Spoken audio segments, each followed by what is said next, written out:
আসসালামু আলাইকুম ওয়া রাহমাতুল্লাহ। ওই যে ৭১-এর যুদ্ধ আজও বাংলার মাটিতে ফিরে এসেছে ২০২৫ সালে, বাংলাদেশ ভার্সেস ইন্ডিয়া। আর এই যুদ্ধের প্রধান কারণই হলো শেখ হাসিনা। এতদিন তো তিনি দেশের সরকার হয়ে সাধারণদের বিরুদ্ধে লড়াই করেছিল, আর আজ তিনি দেশ ত্যাগ করেও এমনটাই করতেছেন। ইন্ডিয়ার সাথে হাতে হাত মিলিয়ে বাংলার ক্ষতি করতেছেন, বাংলার সাথে যুদ্ধ করতেছেন। আর সরকার হয়ে সাধারণদের ক্ষতি করাটা কিন্তু শেখ মুজিবুরের আদেশ উপদেশ ছিল না। কারণ যত বড় শক্তিশালী সরকারি হোক না কেন, সে সাধারণ জনগণের সাথে লড়াই করে টিকে থাকতে পারবে না।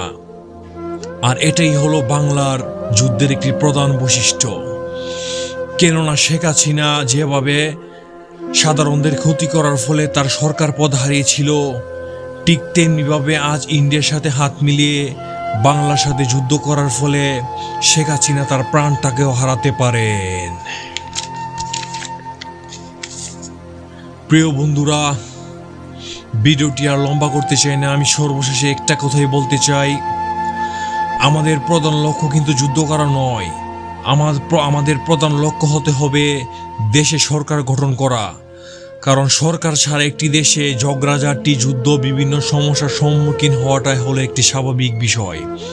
আর যেদিন আমরা আমাদের দেশে সরকার গঠন করতে পারবো, সেদিন থেকে আমাদের দেশ ধীরে ধীরে স্বাভাবিক অবস্থায় ফিরে আসবে। আশা করি বিষয়টা আপনারা সবাই বুঝতে পেরেছেন। আমাদের প্রধান লক্ষ্য হতে হবে সরকার গঠন করা। তাই সবাই ভালো থাকবেন। আল্লাহ হাফেজ।